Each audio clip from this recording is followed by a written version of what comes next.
प्यारे भैया बहनों, गुरुकुल हिंदी क्लासेज में आप सभी का स्वागत है। कक्षा 10 के सभी भैया बहन ध्यान दें। जो आपने सुबह पेपर दिया है उसका मैं पूरा हल लेकर के आया हूँ। सभी प्रश्नों को व्यवस्थित मैंने हल कराया है। जिन छात्र छात्राओं ने हमारे प्रश्न पत्र जो पूर्व में हमने प्रतिदर्श प्रश्न पत्र डाले थे, उनको जिन जिन छात्रों ने देखा था उनके अधिकांश बहुविकल्पी प्रश्न सही हुए होंगे। तो ध्यान दें, ये 801 संकेतांक जो हिंदी है, ये पेपर आज सुबह हुआ है। सुबह का हल लेके आया हूँ, जल्दी जल्दी सभी प्रिय भैया बहन देख लें। यहाँ से बहुविकल्पी प्रश्न आपके प्रारंभ हुए थे। पहला प्रश्न था, हिंदी साहित्य के श्रेष्ठ निबंधकार, आलोचक एवं इतिहासकार के रूप में माने जाते हैं। हमने बताया था आलोचना और निबंध और इतिहास लेखन के लिए रामचंद्र शुक्ल जी प्रसिद्ध हैं। 20 बार मैंने बताया। जितने मैंने प्रश्न डाले हैं उनमें अगर देखा होगा सबने तो उनके सभी प्रश्न सही हुए होंगे। दूसरा प्रश्न, महादेवी वर्मा द्वारा रचित रेखा चित्र है। अतीत के चलचित्र महादेवी वर्मा के बारे में मैंने बहुत जिक्र किया है, एक एक चीज़ को बताया, तो ये सही है। कोणार्क के रचनाकार कोणार्क जगदीश माथुर की रचना है। भैया बहन ध्यान दें, कोणार्क जो रचना है जगदीश माथुर की रचना है।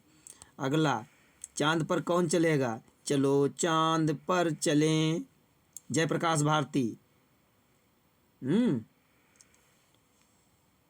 पानी में चांद, चांद पर आदमी, ये और जो है चलो चांद पर चलें, चलो चांद पे चलें, ये इनकी रचना है जयप्रकाश भारती की। ये बहुत प्रसिद्ध रचना है, अधिकांश बच्चे जानते होंगे। और जिन्होंने मेरे वीडियो को देखा होगा तो उनके सब के सब सही हुए होंगे। ध्यान दिया जिन्होंने। बहुत अल्प समय ही पढ़ाया, लेकिन जो भी जब से शुरू किया प्रयास किया कि बच्चों का अधिकांश सही हो। तूफानों के बीच, मैंने कहा था कौन फंसता है तूफानों के बीच, तो ये रांगे राघव की रचना है। रांगे राघव, राघव माने रामचंद्र जी, रांगे राघव। रामचंद्र जी जो है वन को गए थे, तूफानों में फंस गए थे। तूफानों के बीच ट्रिक से मैंने बताने का प्रयास किया है। रिपोर्ताज है ये। रिपोर्ताज रपट शब्द से बना हुआ शब्द है, जिसका मतलब सूचनात्मक जानकारी जब लेखक लिखता है उसे रिपोर्ताज कहते हैं।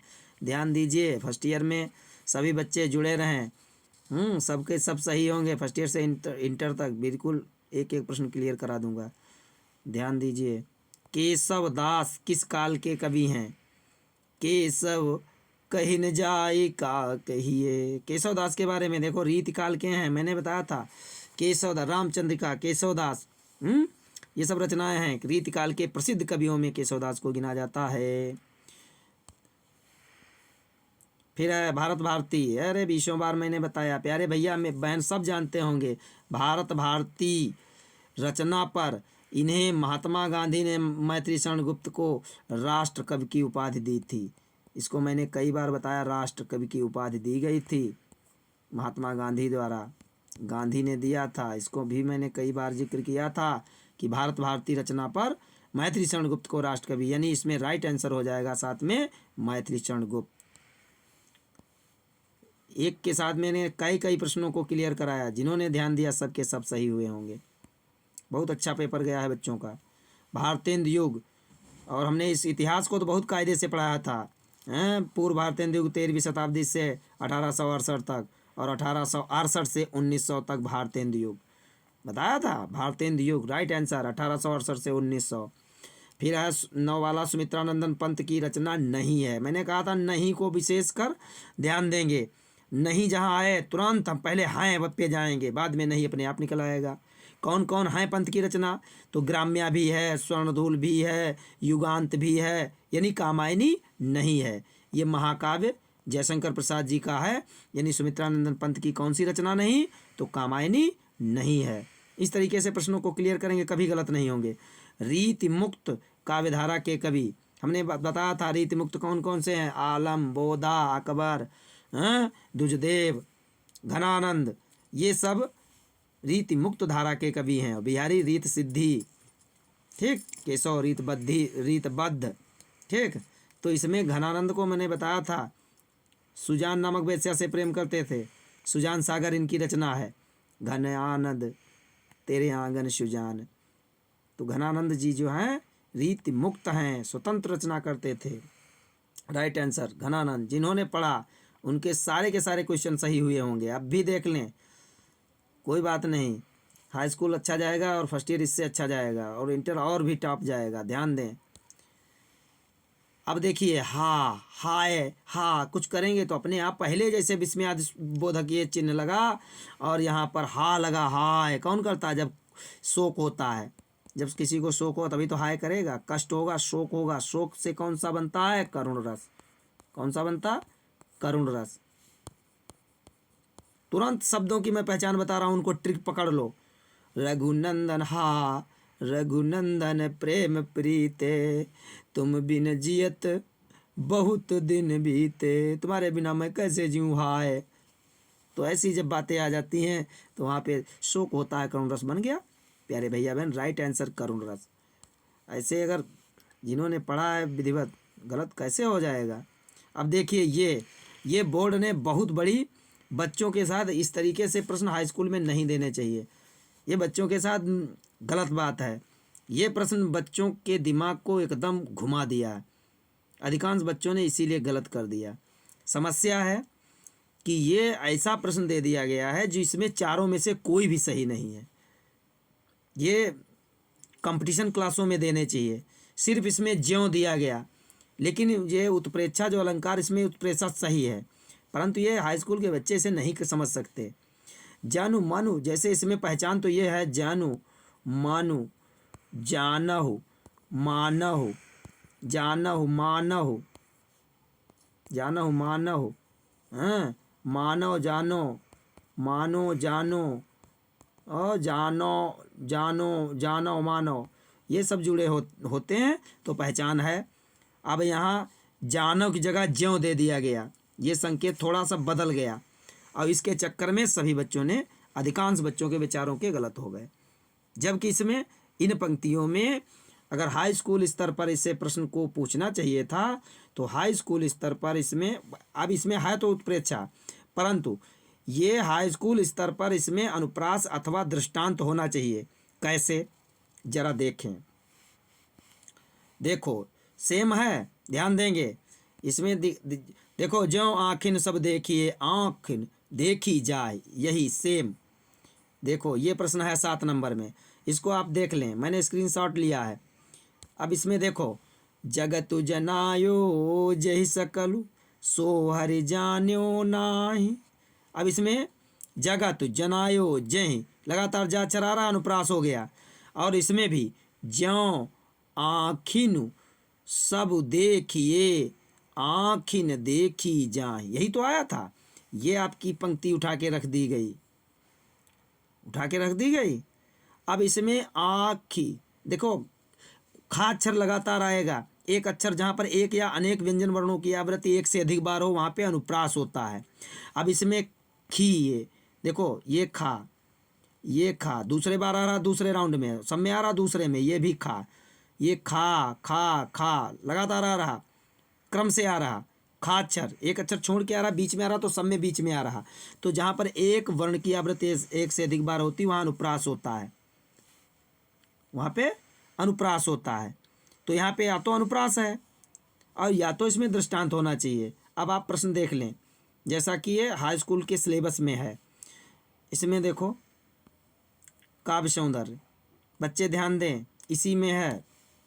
इसमें देखो ये अलंकार, देखो अनुप्रास एवं दृष्टांत दोनों अलंकार हैं, अनुप्रास एवं दृष्टांत, ये अलंकार इसमें राइट था। हाई स्कूल स्तर पर यही सही था, अनुप्रास अथवा दृष्टांत दे देते तो बच्चे सही कर देते, लेकिन उसमें घुमा के दे दिया कंपटीशन क्लास में, जैसे टीजीटी के प्रश्न को दे दिया, जिससे बच्चे परेशान हो गए।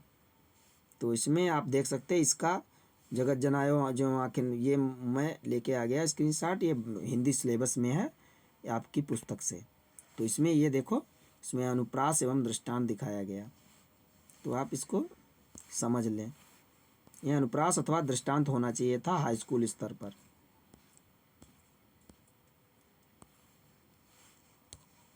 अब यहाँ यही ज्यों आखिन सब देखिए। अब देखेंगे, देखो इसमें ना तो इसमें कहीं पे ना अनुप्रास है ना दृष्टांत है, ये एक भी अलंकार है नहीं।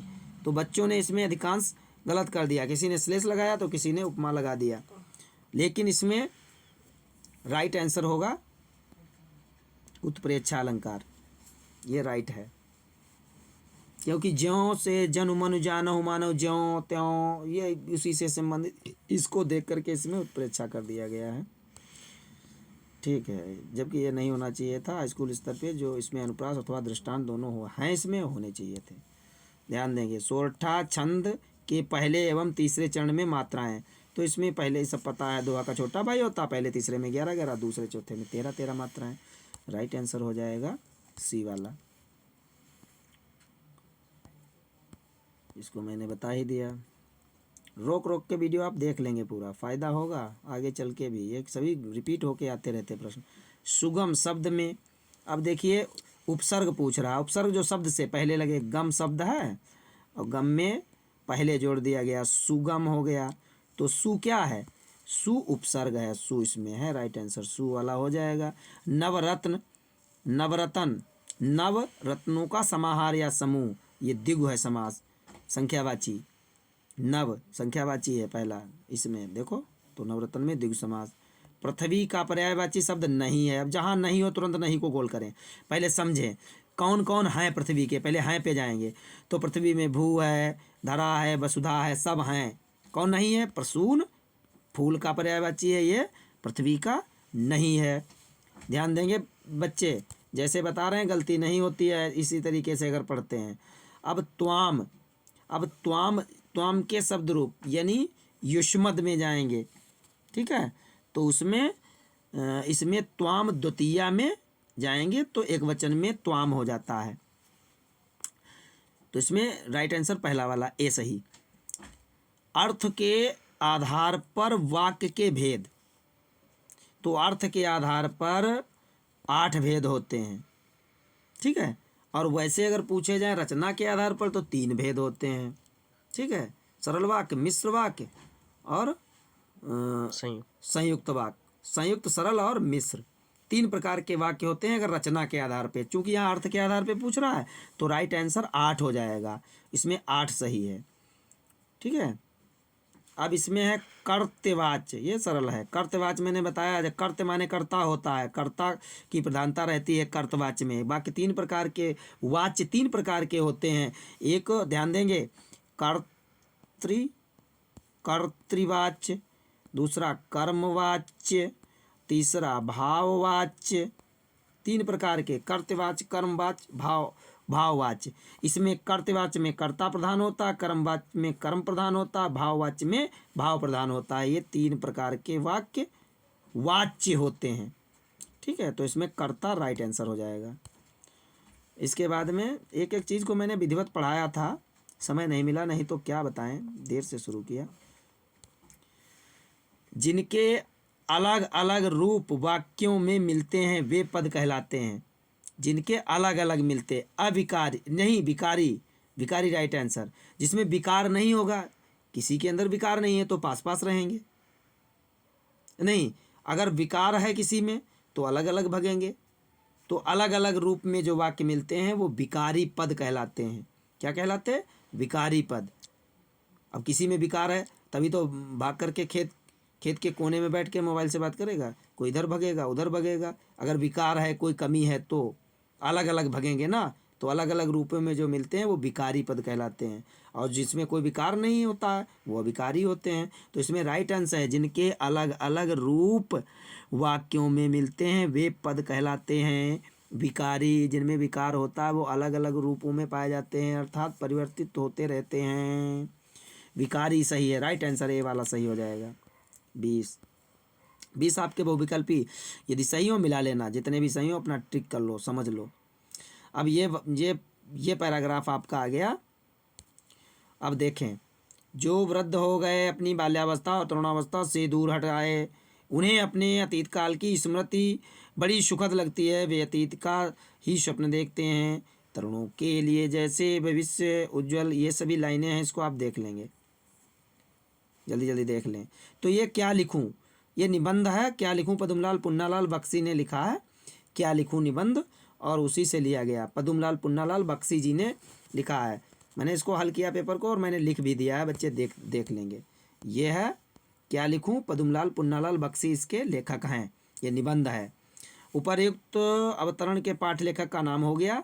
रेखांकित अंश की व्याख्या, जिनमें रेखा खींची उनकी व्याख्या बहुत आसान है। लेखक कहता है तरुणों के लिए जैसे, इसको नीचे करेंगे, देखो, तरुणों के लिए जैसे भविष्य उज्जवल होता है। तरुण माने किशोर। लेखक कहता है किशोरों के लिए जिस प्रकार से उज्जवल भविष्य उन्हें चाहिए, उनका उज्जवल भविष्य होना चाहिए, वैसे ही वृद्धों के लिए अतीत, अतीत माने जो बीत गया, अतीत को वर्तमान में लाना, अतीत जो बीता हुआ है, बीत गया, उसे अतीत कहते हैं।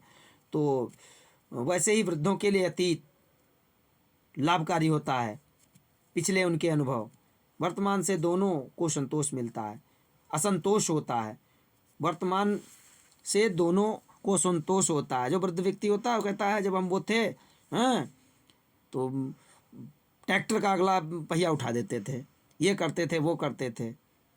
पुराने पर उनको संतोष मिलता है, लेकिन वर्तमान में उनको असंतोष मिलता है, यार तुम कुछ नहीं कर पा रहे, हम बहुत कर लेते थे। ठीक है। और जो वर्तमान में होता है वो पुरानी बातें बता करके उसे असंतोष होता है। तो वर्तमान में दोनों को संतोष होता है, तरुणों को और वृद्धों को। तरुण भविष्य को वर्तमान में लाना चाहते हैं, जो भविष्य आगे होने वाला है उसे वर्तमान में वो लाना चाहते हैं, लाने का प्रयास करते हैं। और वृद्ध व्यक्ति अतीत को खींचकर वर्तमान में देख करके संतोष की जो है अनुभूति का प्रयास करते हैं। तो इस प्रकार से हम व्याख्या कर लेंगे। बढ़ा चढ़ा के इसमें किया जाता है, इसमें बहुत ज़्यादा परेशान होने की आवश्यकता नहीं है। व्याख्या इतना टफ नहीं है, इसमें बहुत नहीं देखा जाता है। इसमें व्याख्या में शब्दों के, कठिन शब्दों का जो है अनुवाद करते हुए आगे बढ़ा देंगे तो नंबर मिलेंगे, लेकिन जो प्रश्न अन्य है वो गलत ना हो। लेखक ने वर्तमान काल को सुधारों का काल क्यों कहा है, तो देखो ये यहाँ से देखो, ये इन्हीं दोनों के कारण वर्तमान सदैव क्षुब्ध रहता है, इसी से वर्तमान काल सदैव सुधारों का काल बना रहता है। इसको यहाँ से खींचेंगे, कहाँ से, तरुण क्रांति के समर्थक हैं और वृद्ध अतीत गौरव के संरक्षक। तरुण क्रांति के समर्थक हैं, वृद्ध अतीत गौरव के संरक्षक। इन्हीं दोनों कारण वर्तमान सदैव क्षुब्ध रहता है और इसी से वर्तमान सदैव सुधारों का काल बना रहता है। क्यों बना रहता है, तो ये कारण मैंने ऊपर बता दिया, ये इसका राइट आंसर हो जाएगा। ठीक है, इसको आगे देख लें। अगला, अगर वो नहीं किया होगा तो ये किया होगा, ईर्ष्या तू न गई मेरे मन से। रामधारी सिंह दिनकर की रचना, ईर्ष्या मेरे मन से कभी जाती नहीं। उन्होंने ईर्ष्या से संबंधित लिखा, बहुत अच्छा ये निबंध है। ये इसका राइट आंसर हो जाएगा, ईर्ष्या तू न गई मेरे मन से। रामधारी सिंह दिनकर इसके थे लेखक। ऊपर बढ़ाइए। व्याख्या, व्याख्या तो आप कर सकते हैं, व्याख्या बहुत ही साधारण। इसमें आप देख लीजिए, लेखक कहता है ईर्ष्या का संबंध लिखो। लेखक कहता है कि ईर्ष्या का जो संबंध होता है वो आपसी प्रतिद्वंद्विता से उत्पन्न होता है। आपस में प्रतिद्वंद्विता होती है, संघर्ष होता है, उसी से उत्पन्न होता है ईर्ष्या का भाव। आपस में ही हम संघर्ष करते हैं। मुझे अपनों ने लूटा गैरों में, मुझे अपनों ने लूटा गैरों में कहाँ दम था, मेरी किश्ती वहाँ डूबी जहाँ पानी कम था। यानी लोगों को अपनों से ज़्यादा खतरा होता है, गैरों से नहीं। जितने भी अपने होंगे वो आपसे जलेंगे और आपकी कमजोरी जान के आपके लिए ज़्यादा घातक होंगे, और जो दूर रहते हैं, दुश्मन भले ही हैं, वो आपकी हानि नहीं कर सकते। तो अपनों से बहुत सतर्क रहें। ठीक है। ईर्ष्या से संबंध, ईर्ष्या का संबंध प्रतिद्वंदिता से होता है। प्रतिद्वंदिता माने प्रतिद्वंदी, दो विरोधी, विरोधी जब होते हैं एक दूसरे का विरोध करते हैं और तब ईर्ष्या उत्पन्न होती है। क्योंकि भिखमंगा करोड़पति से ईर्ष्या नहीं करता, भिखमंगा अपने ही श्रेणी के भिखमंगों से ईर्ष्या करता है कि तूने आज 100 रुपये पैदा कर लिए, मैंने आज 50 ही पाए, उससे ईर्ष्या करेगा, करोड़पति से नहीं करेगा।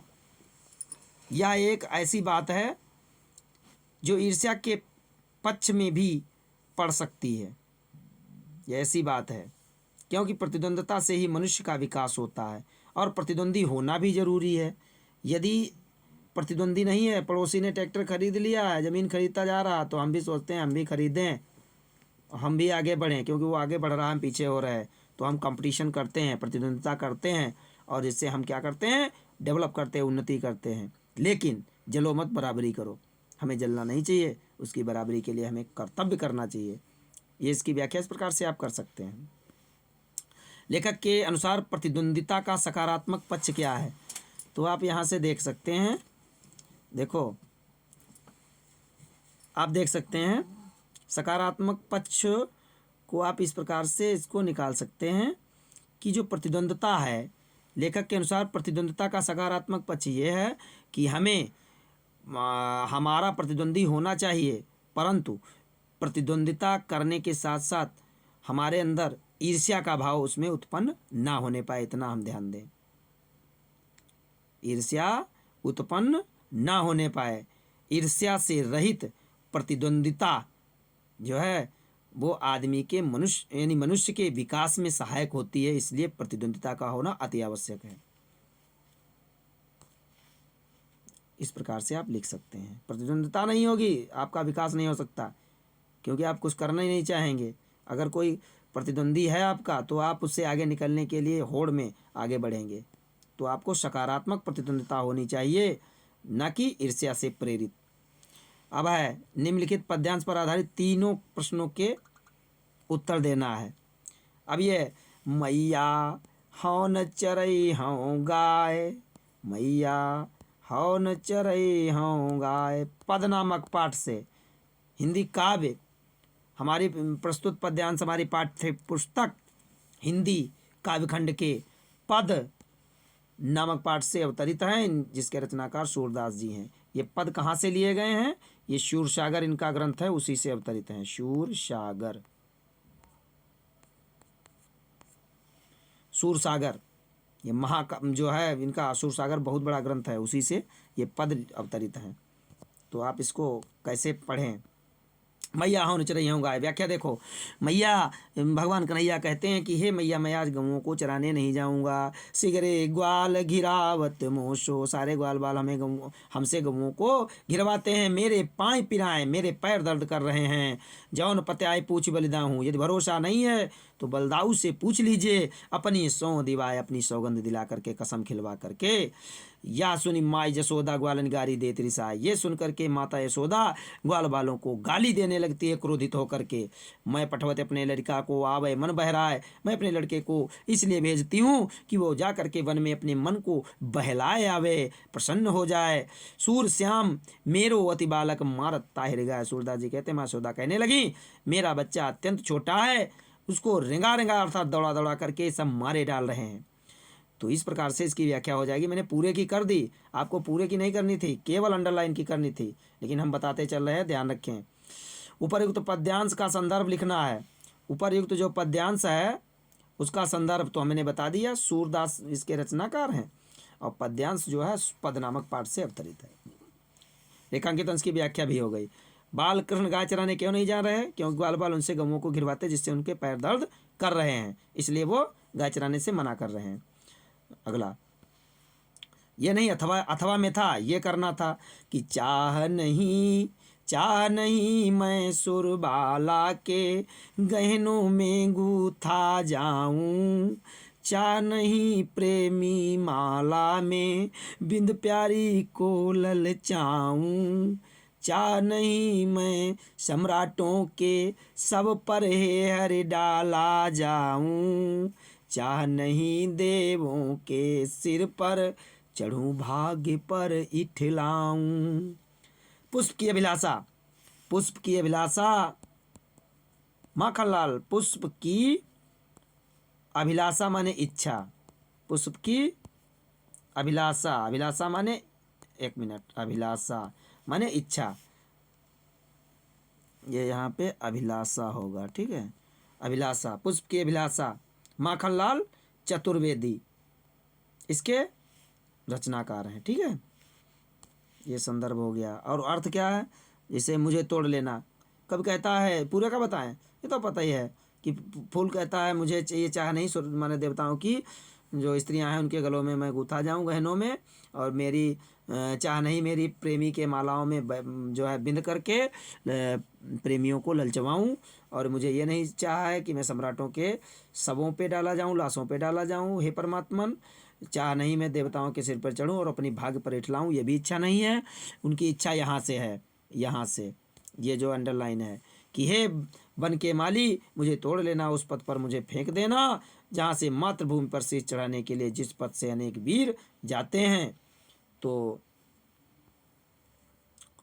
उपरोक्त गद्यांश का ये तो शीर्षक तो समझ ही गए, रेखांकित अंश की व्याख्या भी समझ गए। इसमें अवतरण में पुष्प किसका प्रतीक है? तो पुष्प जो है, ये फूल जो है, वो कहाँ चढ़ना चाहता है? जो शीश चढ़ाने के लिए, देश के लिए शीश चढ़ाने के लिए जा रहे हैं, उनके ऊपर वो जो है स्वयं को समर्पित करना चाहता है। तो पुष्प जो है देशभक्ति का प्रतीक है, देशभक्ति या राष्ट्रभक्ति, राष्ट्रभक्ति उसको, देशभक्ति या राष्ट्रभक्ति सर्वोपरि है। फूल जो है राष्ट्रभक्ति का प्रतीक है। पुष्प को किन चीज़ों की चाह नहीं है? तो पुष्प को ना तो देवताओं की स्त्रियों के गले में पहनने की चाहत है, ना देवताओं के ऊपर चढ़ने की, ना तो सम्राटों के शवों पर चढ़ने की। जो बातें ऊपर हैं, किन किन बातों की इच्छा नहीं है? तो इसमें इतनी बातें हैं। ना तो देवताओं के गहनों में गूंथने की इच्छा है, ना प्यारी प्रेमी के मालाओं में बिंधना, और ना सम्राटों के सिर जो है शवों पे डालना, ना देवताओं के सिर पर चढ़कर भाग्य पर इठलाने की इच्छा है, चाह नहीं है। और क्यों?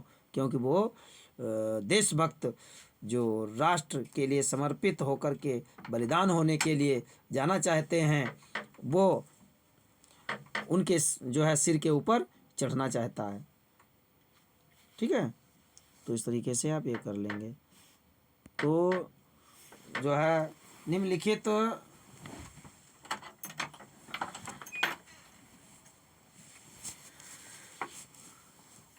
अगला है, निम्नलिखित संस्कृत गद्यांश अनुवाद करें। हम पूरे पेपर करवा देंगे, बच्चे ध्यान देते रहें, देखते रहें।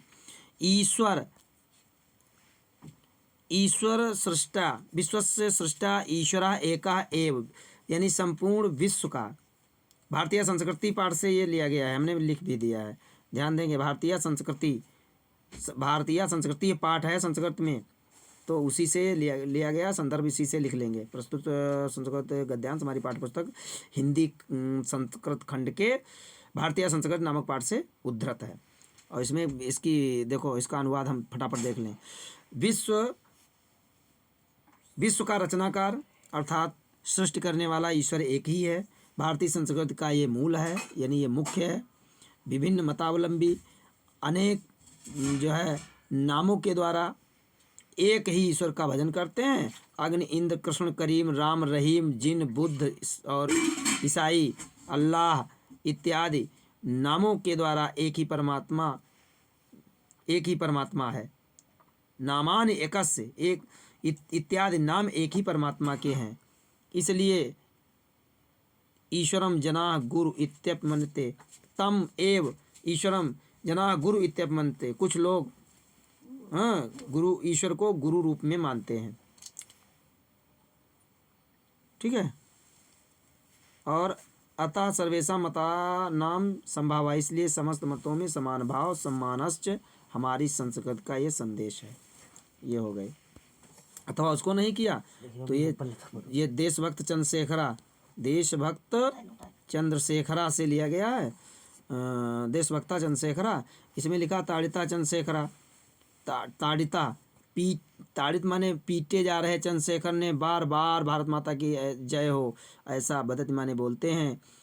एवं स पंच कसगताय ताड़िता, और इस प्रकार से 15 कोड़ों से पीटे जाते हैं। यदा माने जब चंद्रशेखर कारागार से बाहर निकलते हैं, अगर निकल कर आते हैं, तत्रैव सर्वे जना, तब सभी लोग उन्हें तम परिता वेष्टयंत, चारों ओर से उन्हें घेर लेते हैं। भावा बालका, बहुत से बालक, तस्य पादेव पतंत, उनके पैरों में गिर जाते हैं। तम माला भी अभिनंदयंती च, और उन्हें माला आदि से डाल करके उनका अभिवादन करते हैं, स्वागत करते हैं। इस प्रकार से व्याख्या हो गई, ये संदर्भ हो गया और ये हो गया पूरा। अब अगला है, दिए गए संस्कृत पद्यांश का संदर्भ सहित अनुवाद कीजिए। नितराम नीचो अस्मीत, ये संस्कृत श्लोक है, अन्योक्त विलासा पाठ से लिया गया है। नितराम नीचो अस्मीत त्वं खेदम कूपम, हे कुएं अन्योक्त विलासा, अन्य की उक्ति का सौंदर्य, इसका अर्थ होता है नितराम नीचो, बहुत ज़्यादा नीचे, अस्मीत हो, त्वम खेदम कूपम, तो तुम्हें, इसलिए तुम्हें दुख है कुएं, कदापि माँ कथा, कभी भी मत करो। हे कुएं तुम अत्यंत नीचे हो, इसलिए तुम्हें कभी दुख नहीं करना चाहिए। तुम्हें कदापि माने कभी भी, माँ माने नहीं, कृथा माने करना चाहिए, खेदम माने दुख, कूपम माने कुएं। हे कुएं तुम्हें कभी भी इसलिए दुख नहीं करना चाहिए कि तुम बहुत नीचे हो, क्योंकि अत्यंत सरस हृदयो यतः परेशान गुणग्रहीतासी, क्योंकि आपका हृदय जो है अत्यंत रसवान है, मधुर जल से युक्त है, और इसलिए यथा माने इसलिए, परेशान माने दूसरों के द्वारा, गुण ग्रहीता से आपके गुणों को ग्रहण कर लिया जाता है। इस प्रकार से इसको भी आप कर सकते थे। अथवा सार्था प्रवस्तो मित्रम भार्या मित्रम ग्रहेशता, आतुरस्य भीषक मित्रम दानम दानम मित्रम मरीशता। सार्था सहयात्री, जो साथ में यात्रा करने जाते हैं, वो प्रवसतो मित्रम, वो परदेश में, प्रवास में जाने वाले का, परदेश में जाने वाले का मित्र कौन होता है? जो उसका सहयात्री होता है, साथ में जाने वाला। सार्था माने साथ में जाने वाला, सहयात्री। परदेश में रहने वाले का मित्र सहयात्री होता है।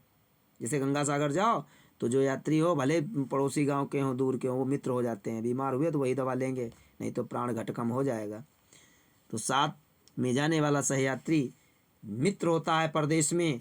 भार्या मित्रम ग्रहेशता, और भार्या माने स्त्री, भार्या माने स्त्री, स्त्री घर में सच्ची मित्र होती है, उससे बड़ा कोई मित्र नहीं हो सकता।